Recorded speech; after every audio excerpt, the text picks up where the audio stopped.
Renungan Harian Keluarga GMI Sabda Kehidupan, Senin 4 Maret 2024. Pandanglah ku pelayanmu, merindukan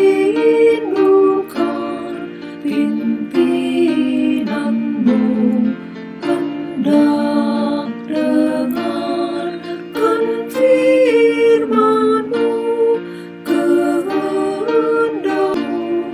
ku jalankan, bersuka tinggalkan dunia, melayani di Kau Tuhan. Shalom dan selamat pagi Bapak Ibu. Kita akan membaca merenungkan firman Tuhan. Untuk itu mari kita bersatu di dalam doa. Segala puji, hormat, syukur Bapa, kami panjatkan buat kasih dan anugerah-Mu dalam kehidupan kami, di mana kami boleh bangkit dari tidur kami. Dan kami akan mengawali segala aktivitas kami hari ini, dengan membaca, merenungkan kebenaran firman-Mu. Karena itu Tuhan berbicaralah kepada kami. Di dalam nama Kristus Yesus kami berdoa. Amin.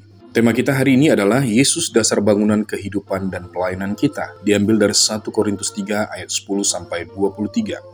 Karena tidak ada seorang pun yang dapat meletakkan dasar lain daripada dasar yang telah diletakkan, yaitu Yesus Kristus.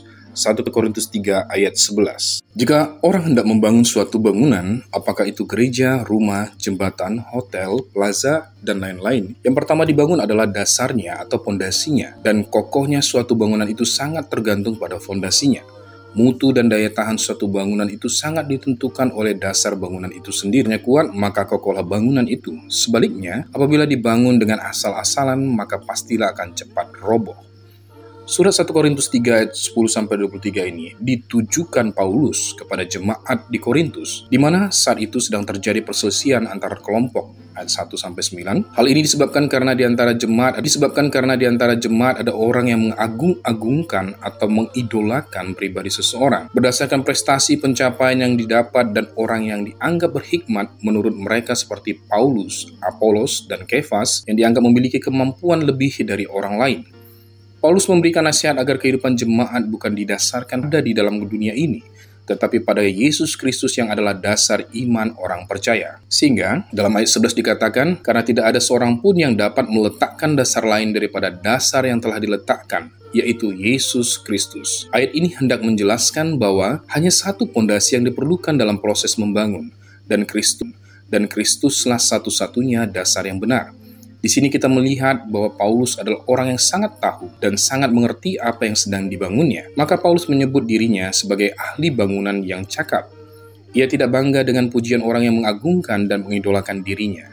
Zaman sekarang banyak orang yang melakukan pelayanan terjebak pada ketenaran diri, sehingga mengukur keberhasilan pelayanan bukan pada pertumbuhan iman dan kerohanian jemaat.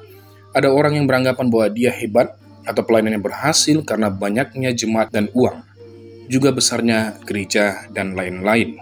Melalui renungan ini, orang percaya yang ambil bagian dalam pelayanan gereja sadar dan mengerti bahwa pelayanan yang sedang kita kerjakan harus tergantung pada pondasi yang diletakkan di hati kita, supaya kita fokus pada Kristus dan tidak mencari nama, kehormatan, pujian di dalam pelayanan. Firman Tuhan ini hendak mengingatkan kita supaya tidak mengandalkan kekuatan, kemampuan, dan kepintaran kita sendiri, tapi ada Kristus yang menginginkan kita untuk membangun kehidupan iman, kerohanian, persekutuan, gereja, dan rumah tangga kita. Kiranya dalam pembangunan hidup, kita membangun di atas dasar dan fondasi yang kokoh, yaitu Yesus Kristus. Kiranya kita dan anggota keluarga kita, anggota persekutuan atau gereja kita dapat melihat bahwa tangan Tuhanlah yang meletakkan dasar bangunannya.